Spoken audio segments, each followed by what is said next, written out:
मंगलवार के दिन पड़ने वाले प्रदोष व्रत को मंगल प्रदोष व्रत कहते हैं। इस दिन भगवान शिव और माता पार्वती और मंगल देवता की पूजा की जाती है। मान्यताओं के अनुसार इस व्रत के पुण्य प्रताप से भक्त के सभी पाप और दोष दूर हो जाते हैं। प्रदोष व्रत के दिन व्रती को प्रदोष काल में भगवान शिव और माता पार्वती की पूजा करनी चाहिए। आज की इस वीडियो में मैं आप सभी के समक्ष मंगल प्रदोष व्रत की कथा और आरती प्रस्तुत करने जा रही हूँ। आशा है आप सभी को ये वीडियो पसंद आएगा। अगर आपको वीडियो पसंद आए तो उसे लाइक करें, शेयर करें और चैनल को भी सब्सक्राइब करें। अब सुनिए मंगल प्रदोष व्रत की कथा। एक नगर में एक वृद्धा रहती थी। उसका एक ही पुत्र था। उस वृद्धा की हनुमान जी पर बहुत गहरी आस्था थी। वह हर मंगलवार का व्रत रखती थी और हनुमान जी की पूजा आराधना करती थी। एक बार हनुमान जी ने अपनी भक्तिनी उस वृद्ध महिला की श्रद्धा का परीक्षण करने का विचार किया।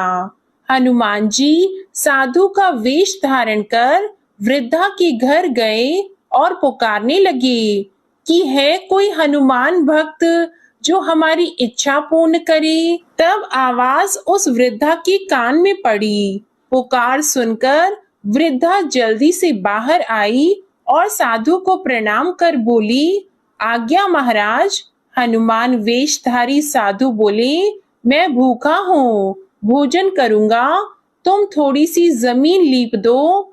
वृद्धा दुविधा में पड़ गई।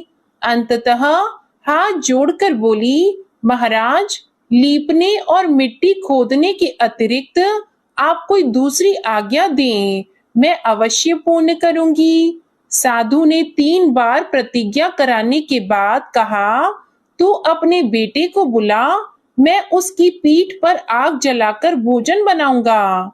यह सुनकर वृद्धा घबरा गई, परंतु वह प्रतिज्ञाबद्ध थी। उसने अपने पुत्र को बुलाकर साधु को सौंप दिया। साधु वेशधारी हनुमान जी ने वृद्धा के हाथों से ही उसके पुत्र को पेट के बल लेटाया और उसकी पीठ पर आग लगवा दी। आग जलाकर दुखी मन से वृद्धा अपने घर में चली गई। इधर भोजन बनाकर साधु ने वृद्धा को बुलाकर कहा कि उनका भोजन बन गया है, तुम अपने पुत्र को पुकारो ताकि वह भी आकर भोग लगा ले। इस पर वृद्धा बोली, उसका नाम लेकर मुझे और कष्ट न दें। लेकिन जब साधु महाराज नहीं माने तो वृद्धा ने अपने पुत्र को आवाज लगाई।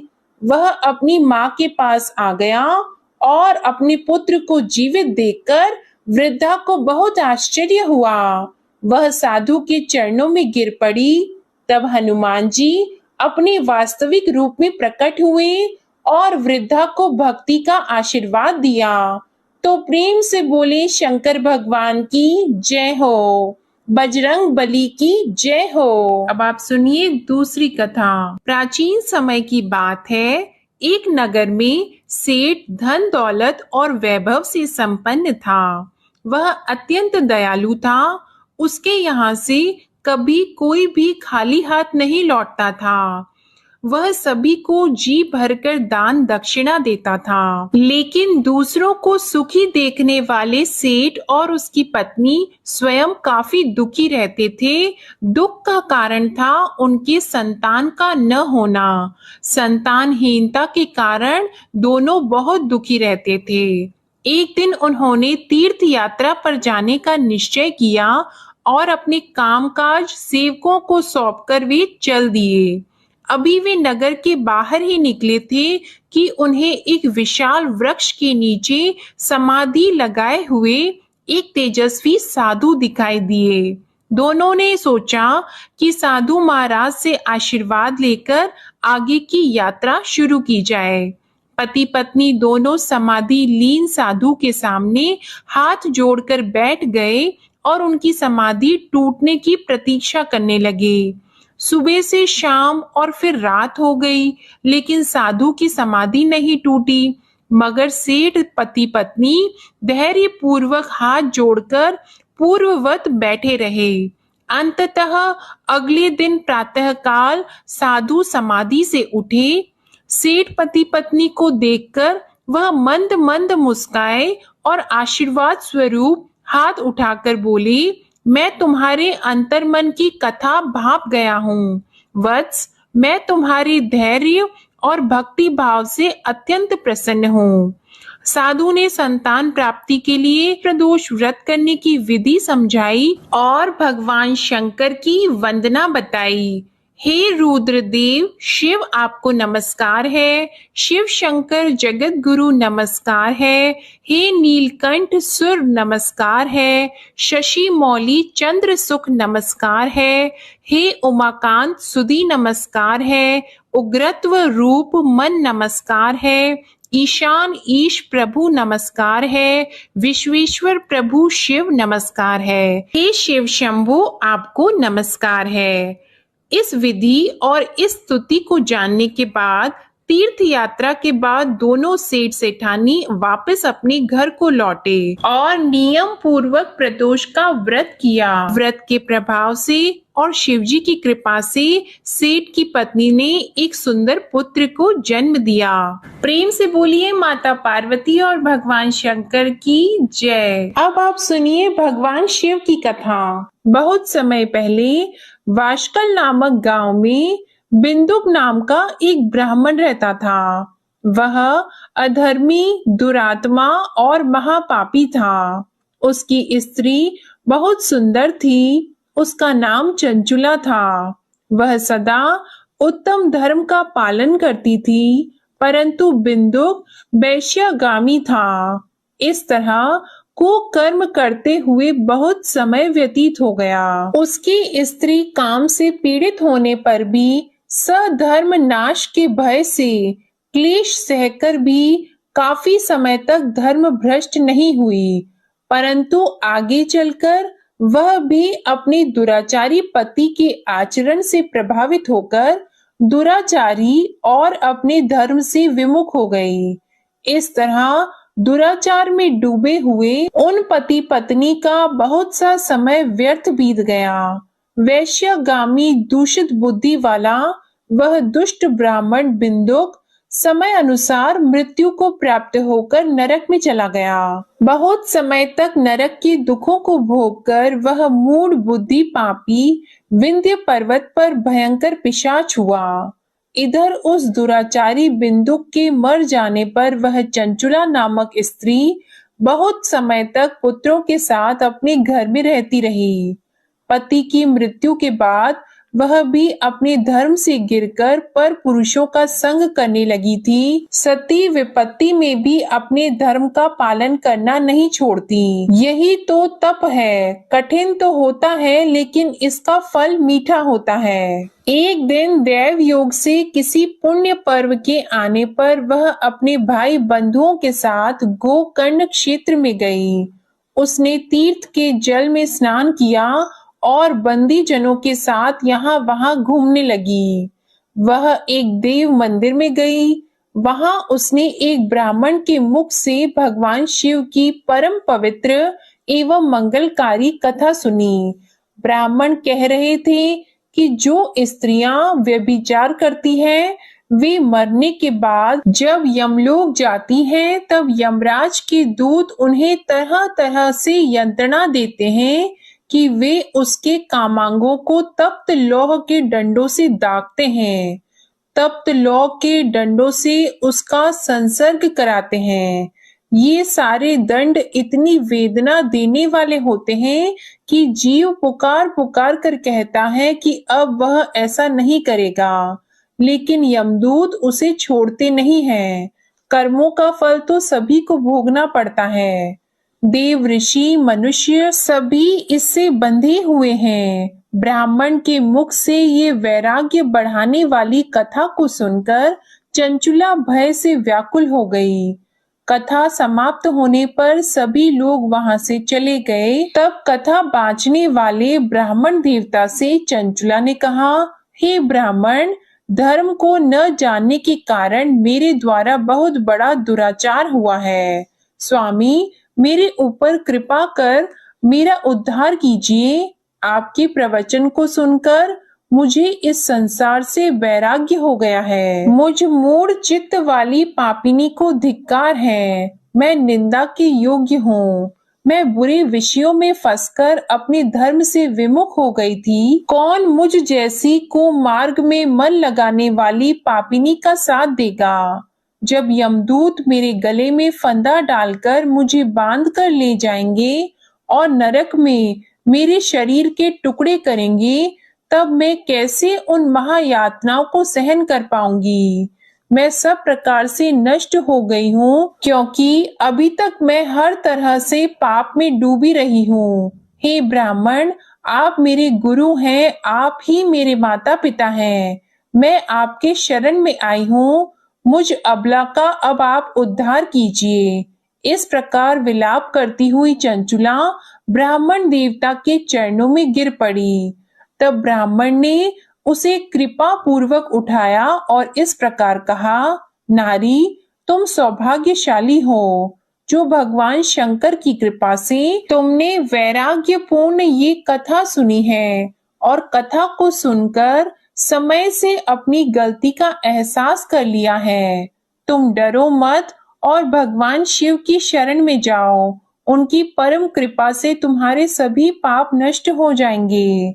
मैं तुम्हें भगवान शिव की कथा सहित वह मार्ग बताऊंगा जिसके द्वारा तुम्हें सुख देने वाली उत्तम गति प्राप्त होगी। शिव कथा सुनने से तुम्हारी बुद्धि शुद्ध हो गई है और तुम्हें पश्चाताप हुआ है तथा मन में वैराग्य उत्पन्न हुआ है।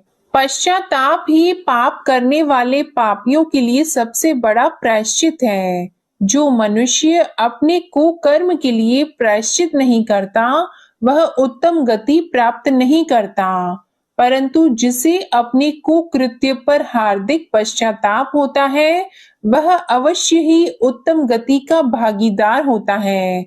इसमें कोई शक नहीं है। शुद्ध चित्त में ही भगवान शिव और माता पार्वती का वास होता है। वह शुद्ध आत्मा पुरुष सदा शिव के पद को प्राप्त होता है। इस कथा का श्रवण सभी मनुष्यों के लिए कल्याणकारी है, अतः इसकी आराधना और सेवा करनी चाहिए। हे ब्राह्मण पत्नी, तुम अन्य विषयों से अपने मन को हटाकर भगवान शंकर की इस परम पावन कथा को सुनो। इससे तुम्हारे चित्त की शुद्धि होगी और तुम्हें मोक्ष की प्राप्ति होगी। जो मनुष्य निर्मल हृदय से भगवान शिव के चरणों का चिंतन करता है, उसकी एक ही जन्म में मुक्ति हो जाती है। यह कहकर वे ब्राह्मण चुप हो गए। उनका हृदय करुणा से भर गया। वे ध्यान में मग्न हो गए। ब्राह्मण का यह उपदेश सुनकर चंचुला के नेत्रों में आनंद के आंसू छलक आए। वह हर्ष भरे हृदय से ब्राह्मण देवता के चरणों में गिर गई और हाथ जोड़कर बोली कि मैं कृतार्थ हो गई। हे ब्राह्मण, शिव भक्तों में श्रेष्ठ स्वामिन, आप धन्य हैं। आप परमार्थदर्शी हैं और सदा परोपकार में लगे रहते हैं। साधो, मैं नरक के समुद्र में गिर रही हूँ। कृपा करके मेरा उद्धार कीजिए। जिस पौराणिक और अमृत के समान कथा की बात आपने की है, उसे सुनकर ही मेरे मन में वैराग्य उत्पन्न हुआ। उस अमृतमयी कथा को सुनने के लिए मेरे मन में बड़ी श्रद्धा हो रही है। कृपया आप मुझे उसे सुनाइए। कथा सुनने की इच्छा मन में लिए हुए चंचुला उन ब्राह्मण देवता की सेवा में वहीं रहने लगी। उस गोकर्ण नामक महाक्षेत्र में उन ब्राह्मण देवता के मुख से चंचुला भगवान शिव की भक्ति, ज्ञान और वैराग्य बढ़ाने वाले और मुक्ति देने वाली परम उत्तम कथा सुनकर कृतार्थ हुई। उसका चित्त शुद्ध हो गया। वह अपने हृदय में शिव के सगुण रूप का चिंतन करने लगी। वह सदैव शिव सच्चिदानंदमय स्वरूप का स्मरण करती थी। इसके बाद अपना समय पूर्ण होने पर चंचुला ने बिना किसी कष्ट के अपना शरीर त्याग दिया। उसे लेने के लिए एक दिव्य विमान वहां पहुंचा। ये विमान शोभा साधनों से सजा था और शिव गणों से सुशोभित था। चंचुला विमान से शिवपुरी पहुंची। उसके सारे पाप धुल गए। वह दिव्य रूप धारिणी दिव्यांगना हो गई थी। वह गौरांगी देवी मस्तक पर अर्धचंद्र का मुकुट और अन्य दिव्य आभूषण पहने शिवपुरी में पहुंची। वहां उसने सनातन देवता त्रिनेत्रधारी महादेव शिव को देखा। सभी देवता उनकी सेवा में भक्ति भाव से उपस्थित थे। उनकी अंग कांति करोड़ों सूर्यों के समान प्रकाशित हो रही थी। 5 मुख और हर मुख में 3-3 नेत्र थे। मस्तक पर अर्धचंद्र आकार मुकुट शोभायमान हो रहा था। कंठ में नील चिन्ह, उनके साथ में देवी गौरी विराजमान थी, जो विद्युत पुंज के समान प्रकाशित हो रही थी। महादेव जी की कांति कपूर के समान गौर थी। उनके शरीर पर श्वेत वस्त्र थे तथा शरीर श्वेत भस्म से युक्त था। इस प्रकार भगवान शिव के परम उज्जवल रूप के दर्शन कर चंचुला बहुत प्रसन्न हुई। उसने भगवान को बारंबार प्रणाम किया और हाथ जोड़कर प्रेम, आनंद और संतोष से युक्त होकर विनीत भाव से खड़ी हो गई। उसके नेत्रों से आनंद के आंसुओं की धारा बहने लगी।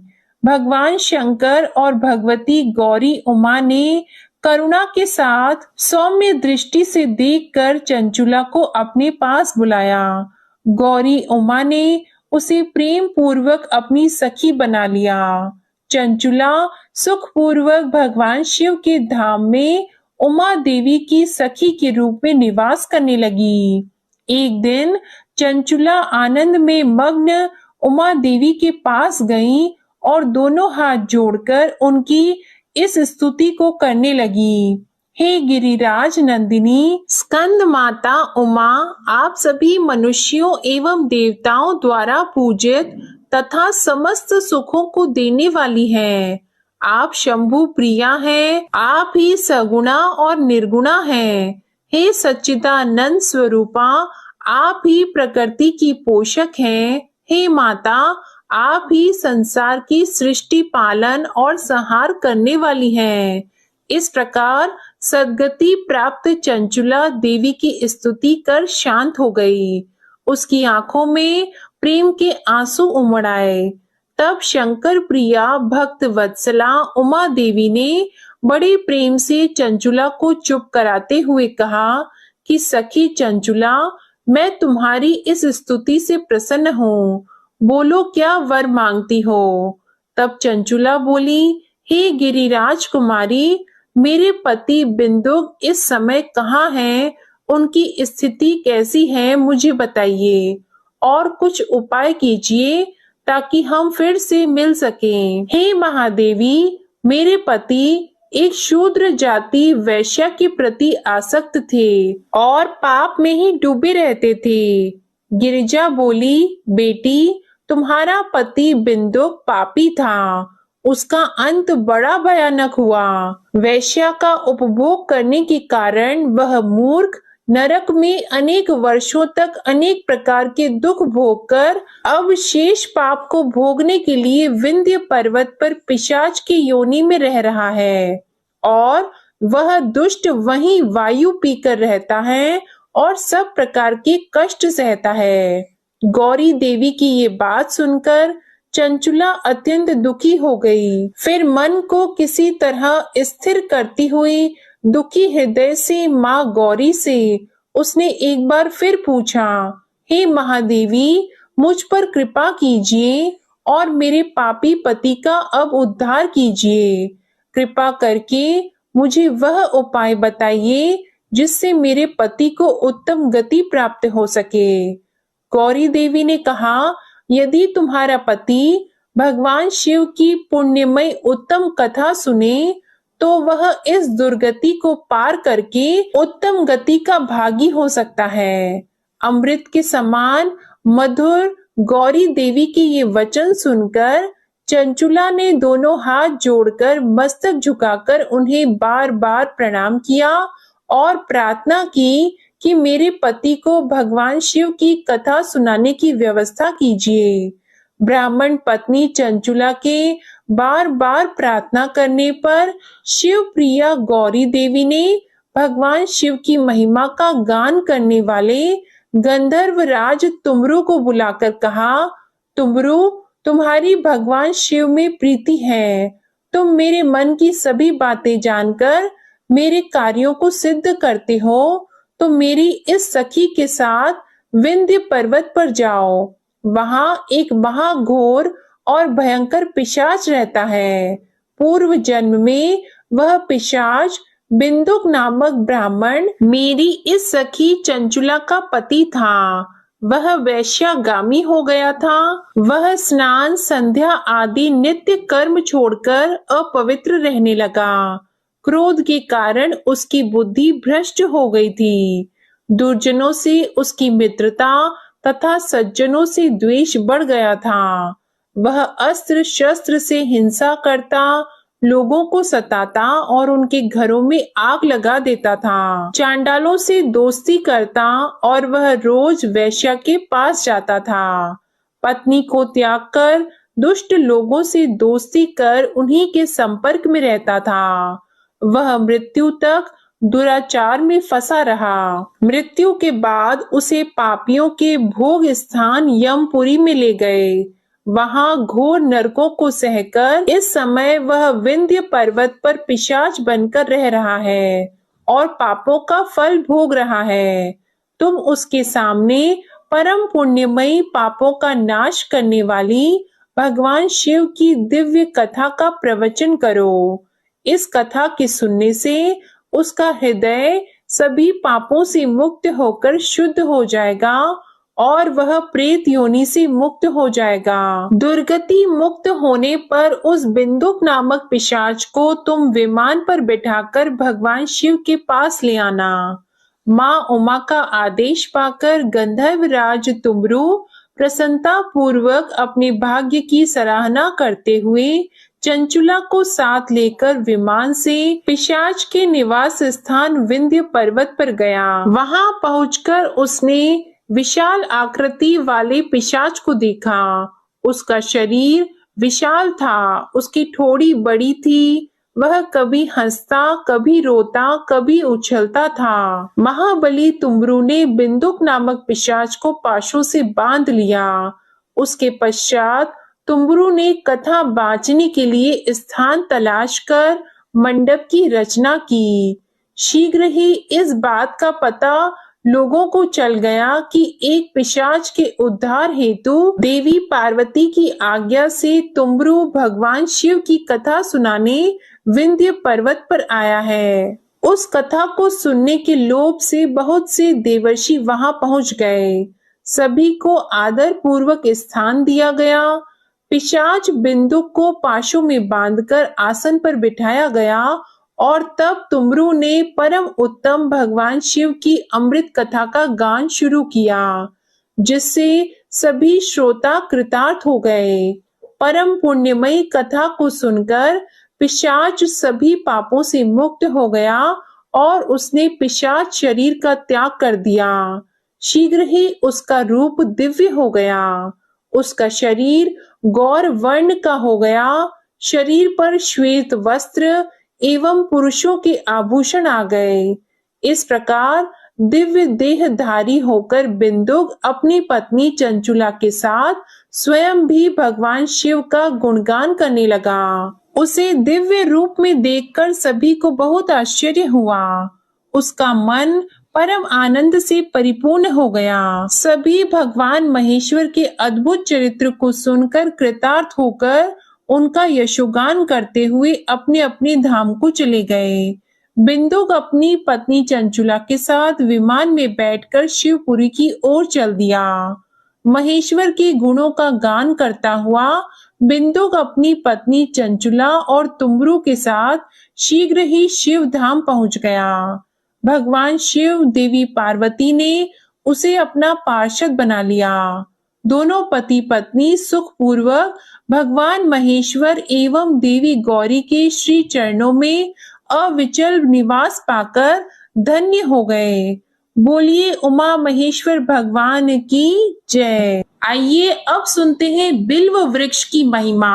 एक बार नारद जी ने भोलेनाथ जी की स्तुति करके पूछा कि प्रभु आपको प्रसन्न करने के लिए सबसे उत्तम और सुलभ साधन क्या है।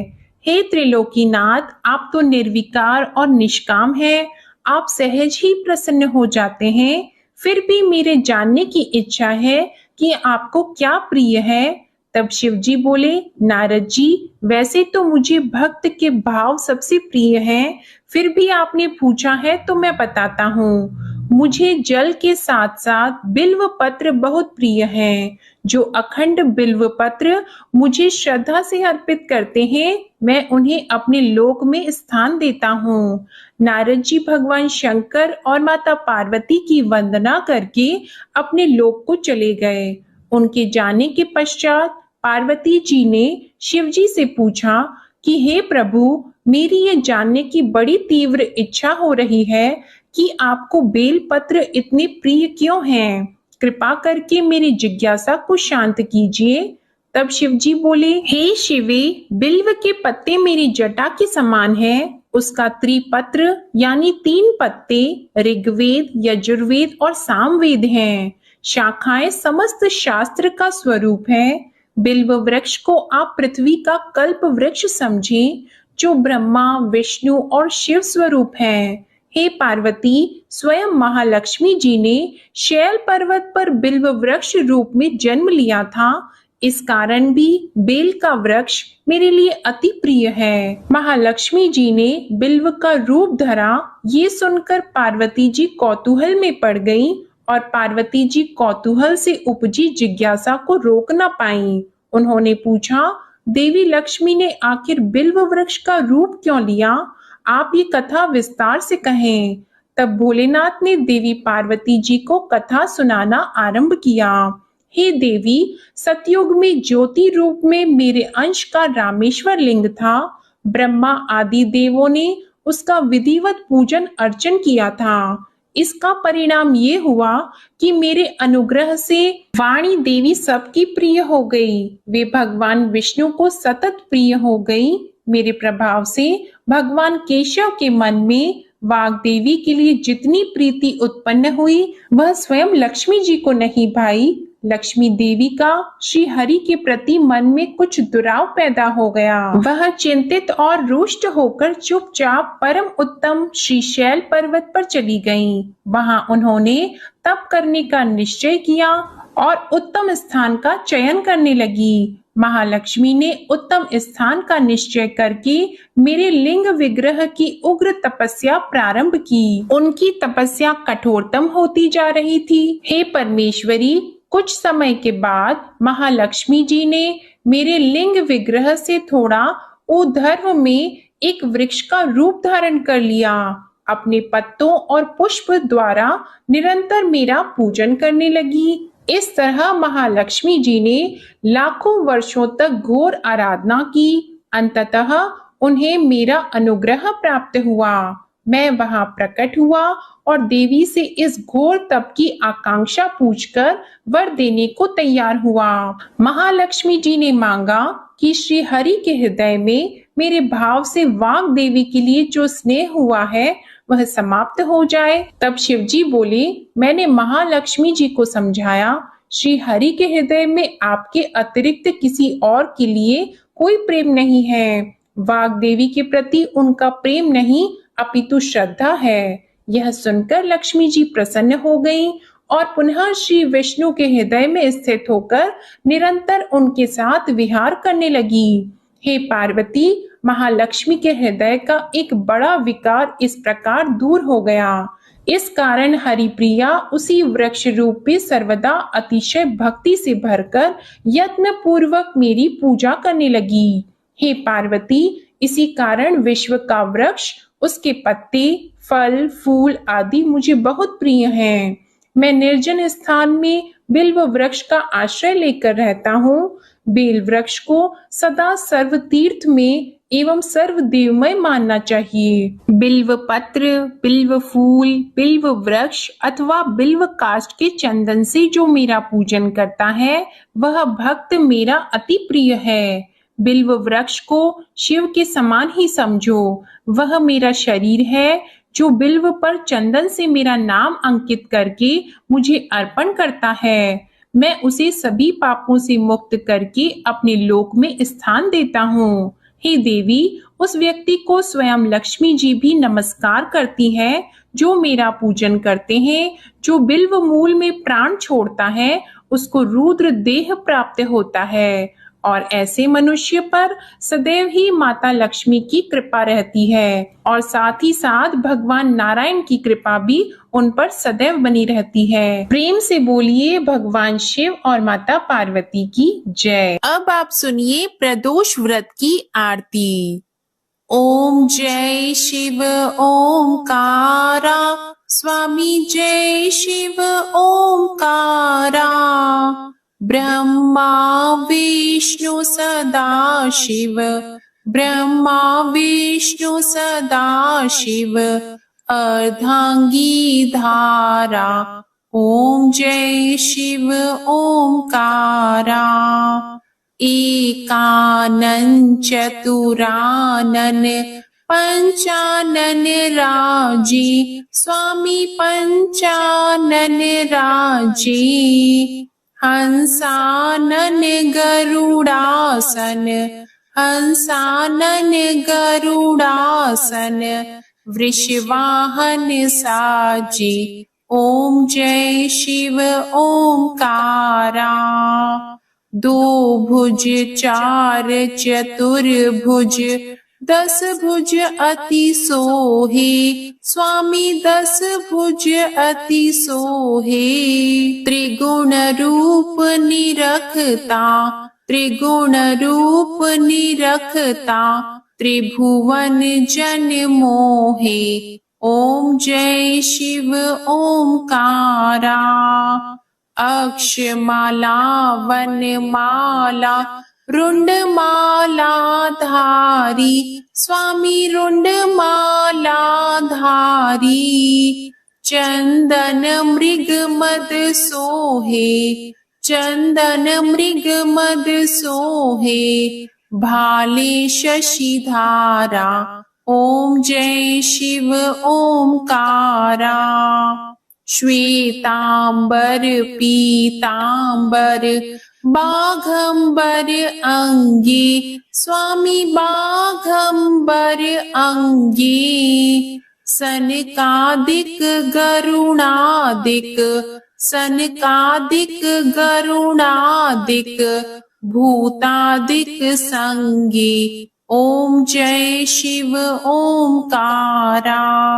कर के मध्य कमंडल चक्र त्रिशूल धारी, स्वामी चक्र त्रिशूल धारी। सुखकारी दुखहारी, सुखकारी दुखहारी।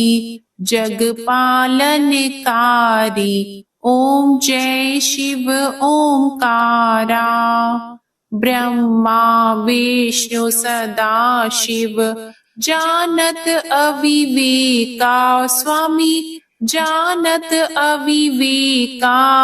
प्रणवाक्षर में शोभित, प्रणवाक्षर में शोभित। ये तीनों एका, ओम जय शिव ओंकारा। त्रिगुण स्वामी जी की आरती जो कोई नर गावे, स्वामी जो कोई नर गावे।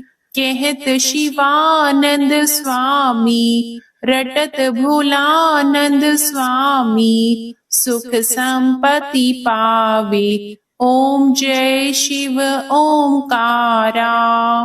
ओम जय शिव ओंकारा, स्वामी जय शिव ओंकारा। ब्रह्मा विष्णु सदा शिव अर्धांगी धारा। ओम जय शिव ओंकारा। ओम जय शिव ओंकारा। ओम जय शिव ओंकारा। प्रेम से बोलिए भोलेनाथ जी की जय। आज की कथा पसंद आई हो तो इस वीडियो को लाइक करके चैनल जरूर सब्सक्राइब कीजिएगा और कमेंट में मंगल देवता और भगवान भोलेनाथ की जय जरूर लिखिएगा। इसी के साथ आज आप हमारे चैनल पर मार्गशीर्ष मास महात्म्य की कथा और मोक्षदा एकादशी व्रत पारण की कथा भी जरूर सुनिएगा। जय भोलेनाथ। ओम नमः शिवाय।